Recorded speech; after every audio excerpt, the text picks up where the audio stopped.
Chapter 17 Visitation.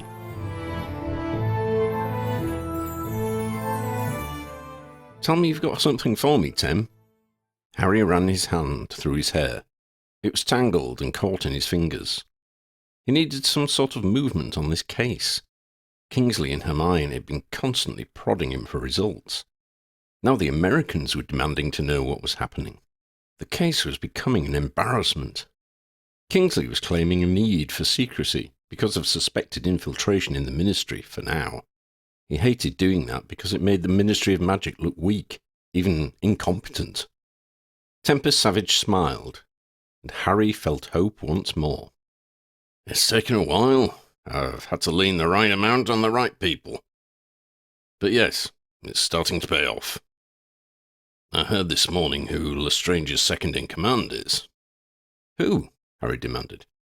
Your old friend, Thorfinn Roll. Harry flopped back in his chair. Roll? We thought he was dead. Died in the Battle of Hogwarts. I know, Chief, Tempest grinned. How do you hide a big lump of meat like him for 10 years? Rabastan Lestrange was bad enough, but he's a fop compared to Roll. Harry shook his head. Tempest scowled. From what little I've heard so far, he's a more forceful leader than Lestrange. The Death Eaters, or whatever this new movement is called, were all for giving up after they lost Rabastan. Roll is whipping them back into shape already. Wants to capitalise on all the bad feeling against Muggles out there, Tim. Tempest nodded. Before it fizzles out. I suppose you heard about the rumours that came out after Christmas? Draco told me. He's worried about Lydia. Kids are starting to shun her, just when we were hoping to get her to blend in. From what you've told me, she can look after herself.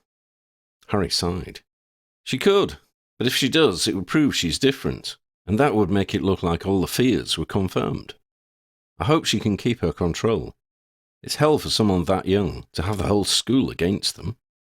Speaking from experience, of course. Exactly.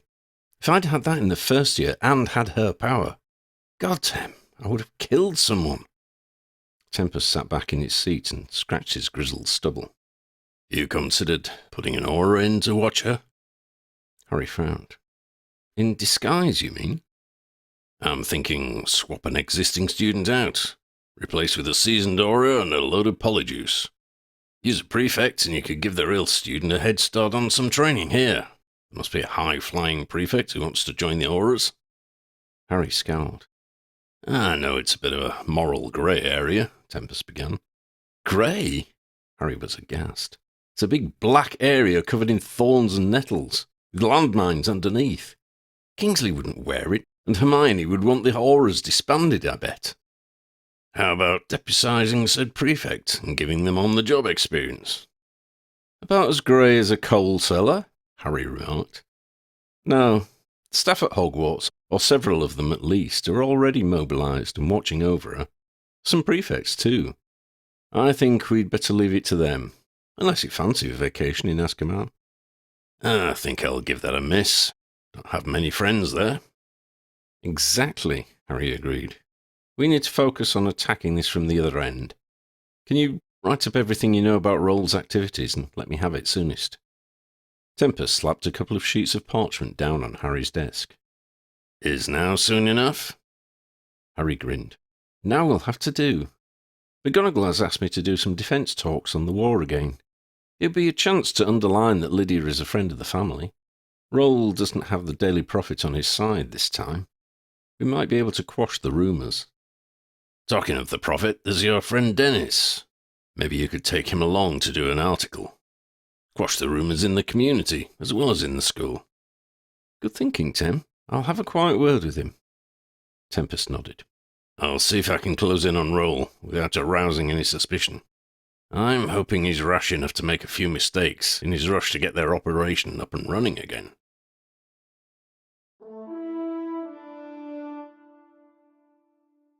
Harry and Dennis apparated in front of the gates to Hogwarts.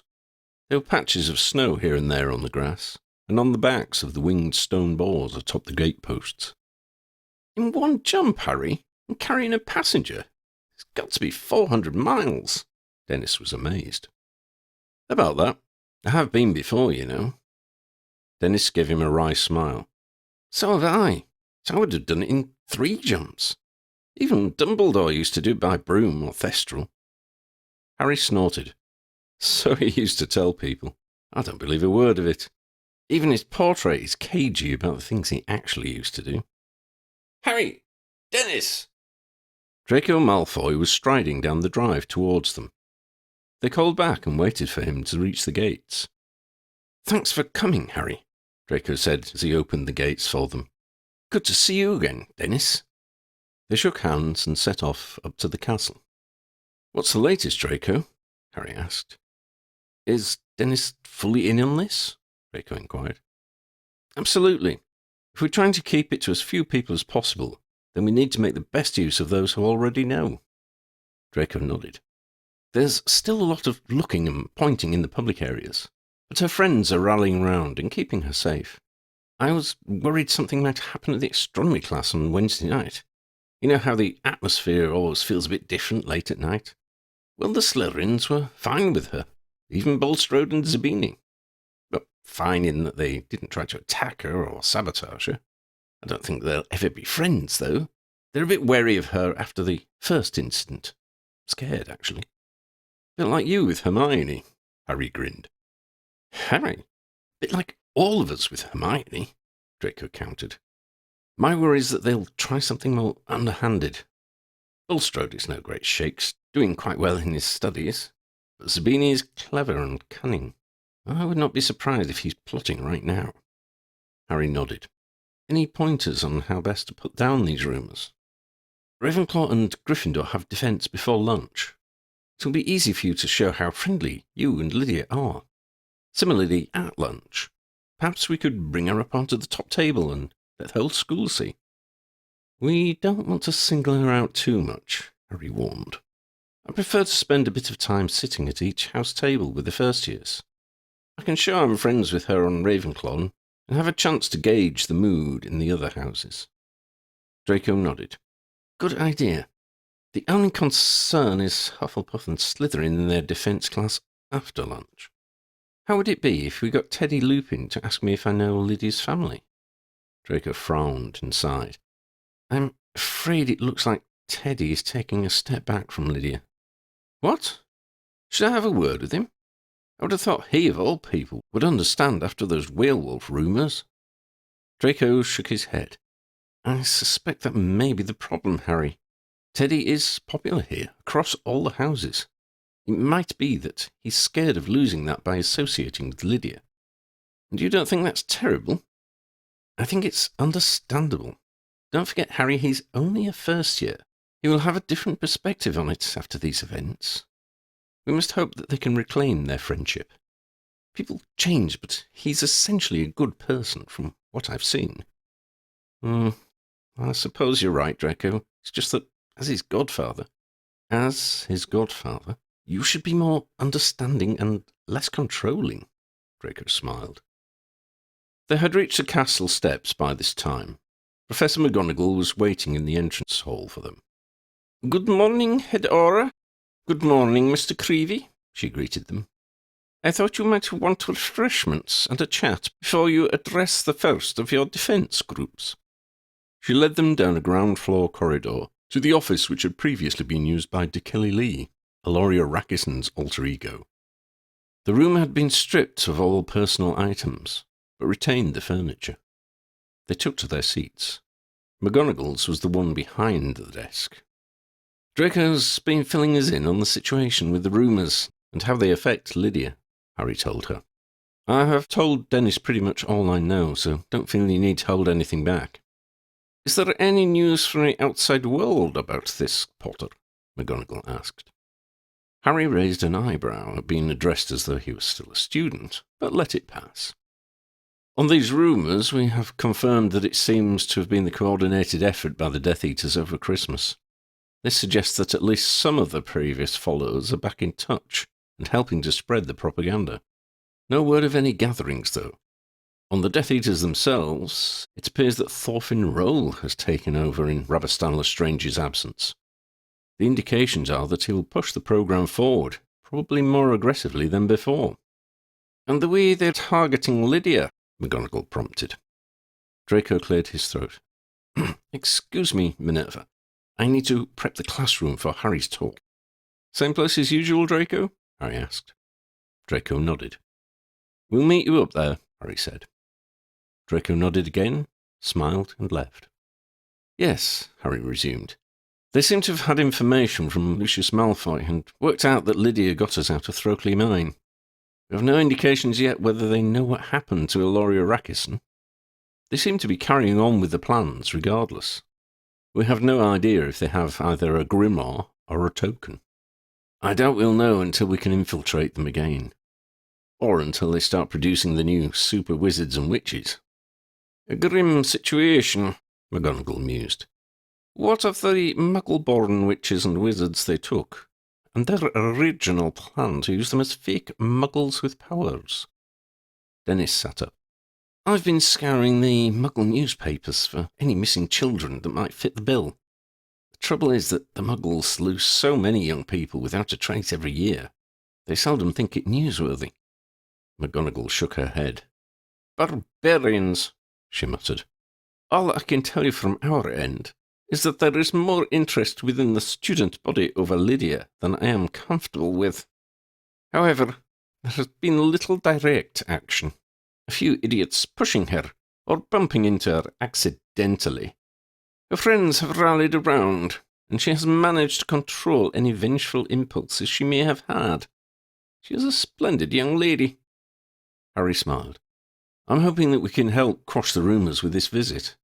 It looks like we should probably go if we don't want to be late. One other thing, Head Auror, before you go, McGonagall said as Harry and Dennis rose to leave. Ambrose told me he advised you to destroy the grimoire and token we captured. Do you know if that has happened? Harry frowned and pursed his lips. I believe they're being held by Kingsley or possibly Hermione. The head teacher sighed. I can understand the fascination the grimoire would hold for Granger. Harry, I implore you to discuss Ambrose's suggestion with them. These items are a key to too much power. If they find or even suspect we have them, the Death Eaters will stop at nothing to take them back. Harry contemplated the arguments for and against for a moment, then said, I will discuss it with them, I promise. McGonagall bowed her head in acknowledgement.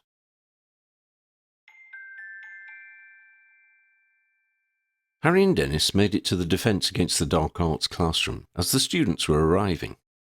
Without being prompted, Lydia ran up to Harry, so he hugged her like an old friend. It was not difficult for either of them.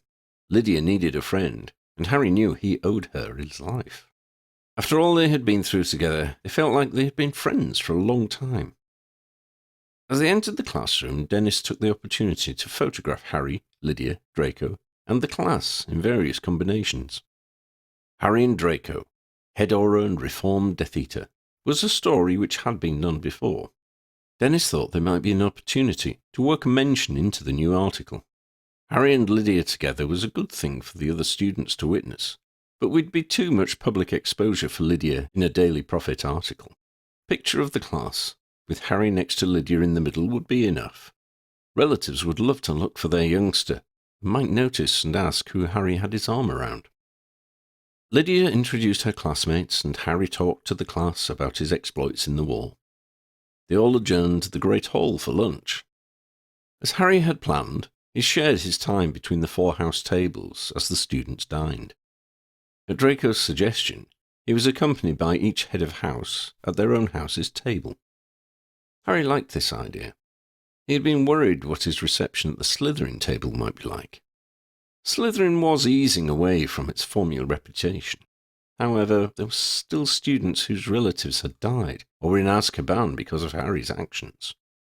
Draco, as always, took care to place the blame on Voldemort. Lydia said goodbye to Harry after lunch, assuming he would leave after he had done his talk to the Hufflepuff and Slytherin class. Harry asked her to meet him afterwards, at the start of her Friday free period, to show him the new joint common room. Despite the official denials, it was school folklore that Lydia had been the one who, for better or for worse, had instigated the new common room. It would be another good photo opportunity for Harry and another hint at his friendship with Lydia. As Lydia set off to her class, Muggle Appreciation, Harry asked her to remember him to her professor, Justin Finch-Fletchley. It would be another hint that Lydia was in with the former DA members. Harry presented his talk on the wall to the Hufflepuff and Slytherin first years. There were more opportunities for Dennis to take photos. In the questions and answers session, Harry managed to drop in a mention of Lydia and her family. The class passed smoothly, though with more participation from the Hufflepuffs than from the Slytherins. It was always going to be a slow process, rehabilitating my house, Draco apologised to Harry after the lesson was over. Have fun with all the hordes in the new JCR. Join me, Draco, Harry suggested. Draco winced. You do know that I was never in Dumbledore's army, don't you? Harry laughed. All the more reason for you to be there, Draco. Members of the DA, and the Order possibly, with the head of Slytherin. That would be a good thing for the new generation to see. It would be a powerful image for the whole community, Draco, Dennis urged him. Draco nodded in resignation. I suppose when you put it like that, it really is my duty.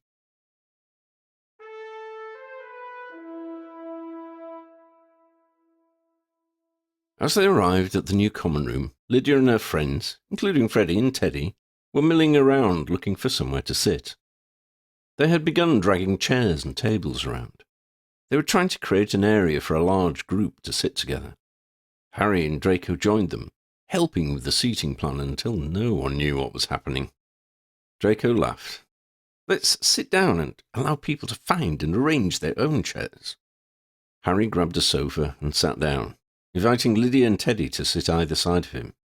Teddy insisted on sitting with Lydia between him and Harry. He explained that he had plenty of opportunities to see Harry. Harry scowled at him, but was secretly delighted to see Teddy spending time with Lydia. Freddie sat on the arm of the sofa next to Teddy. Harry stood to greet Justin, Professor Finch-Fletchley. Harry confirmed to the growing audience that they had been in the now legendary Dumbledore's army together. At this point, Neville arrived, swelling the ranks of the DA members. The crowds of students came and went. Dennis moved around, taking pictures and making notes. Other professors, notably Flitwick and McGonagall, also joined in for a while. Hagrid arrived, but simply stood in the doorway and boomed greetings to his friends over the heads of the gathered students. Won't join you, Harry, he added. If I make me way over to you through this crowd, the hospital wing will be full for a week. As dinner time drew close, Harry, who had wandered through the crowd answering questions for most of the last hour, announced his departure. There's always work for the head Auror to do, he explained. I've enjoyed meeting you all and seeing old friends. At this point, he waved a hand towards Draco, Justin, Teddy, and Lydia. There were numerous calls for him to stay and join them for dinner, but Harry waved them away, blaming his workload. He ended by hugging Teddy, then Lydia. He shook hands with the remaining professors, Draco, Justin, and Neville, then made his way to the door, down the marble stairs to the entrance hall. Here he turned again to wave to the students. He and Dennis left through the main doors and made their way down the steps and across the grounds towards the gates. The great hall buzzed with excitement and chatter that evening.